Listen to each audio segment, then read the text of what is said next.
Iran US Israel போரை இந்த உலகமே ஃபாலோ பண்ணுது. நிறைய பேர் கேட்குற கேள்வி, இந்த போரில் யார் ஜெயிப்பா யார் தோப்பா, எப்படி இந்த போர் முடிவுக்கு வரும்?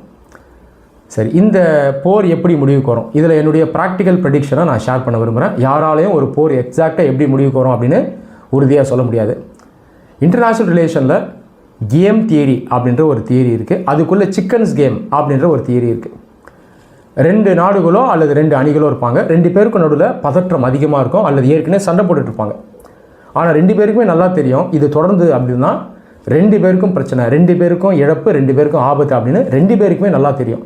அதாவது 2 பேருமே ரேஷ்னலாக தான் இருப்பாங்க, அறிவுபூர்வமாக தான் யோசிப்பாங்க.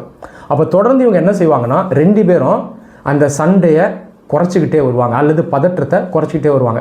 ஆனால் ஓப்பனாக நாங்கள் ஃபஸ்ட்டு ஸ்டாப் பண்ணுறோன்னு சொல்ல மாட்டாங்க. காரணம் என்ன அப்படின்னா, நாங்கள் முதல்ல நிறுத்திக்கிறோன்னு சொன்னால் அது அவமானமாயிடும், ப்ரெஸ்டீஜ் அஃபெக்ட் ஆகும், அவங்க தோத்துட்டாங்க அப்படின்ற மாதிரி அது வந்து உணரப்படும். அப்போ 2 பேருமே என்ன சொல்லுவாங்கன்னா, நான் தான் ஜெயிக்கிறேன்னு சொல்லிகிட்டே இருப்பாங்க. அதே நேரத்தில் 2 பேரும் சண்டையை குறைச்சிக்கிட்டே வருவாங்க. அல்டிமேட்டாக அந்த போர் ஒரு முடிவுக்கு வந்துடும். ஸோ இந்த ஈரான் யூஎஸ் இஸ்ரேல் போர் இப்படி தான் முடிவுக்கு வரக்கூடிய வாய்ப்பு அதிகம் அப்படின்னு நான் ஃபீல் பண்ணுறேன். இந்த சிக்கன்ஸ் கேமுக்கு ஒரு கிளாசிக் எக்ஸாம்பிள் என்னென்னு பார்த்தீங்கன்னா, Cuban missile crisis 1960s. 2 super power அமெரிக்காவும் யூஎஸ்எஸ்ஆரும் இருந்தது. அமெரிக்கா என்ன பண்ணுறாங்கன்னா, யூரோப்பில் அவங்களுடைய நியூக்ளியர் மிசைல்ஸை ப்ளேஸ் பண்ணுறாங்க. பதிலுக்கு யூஎஸ்எஸ்ஆர் கியூபாவில் நியூக்ளியர் மிசைல்ஸை ப்ளேஸ் பண்ணுறாங்க. ஒரு பதற்றமான சூழ்நிலை, கிட்டத்தட்ட 3ஆம் உலகப் போரே வந்துடும் அப்படின்னு நிறைய பேர் யோசிச்சாங்க. ஆனால் அதுக்கப்புறம் 2 சைடில் லீடர்ஸ் என்ன பண்ணுறாங்கன்னா அறிவுபூர்வமாக யோசிக்கிறாங்க. ஆனால் நாங்கள் ஃபஸ்ட்டு மிசைல் எடுக்கிறோன்னு சொல்லலை, ஏன்னா அப்படி சொல்லிட்டா தோல்வி அவங்க ஒத்துக்கிற மாதிரி ஆகிடும்.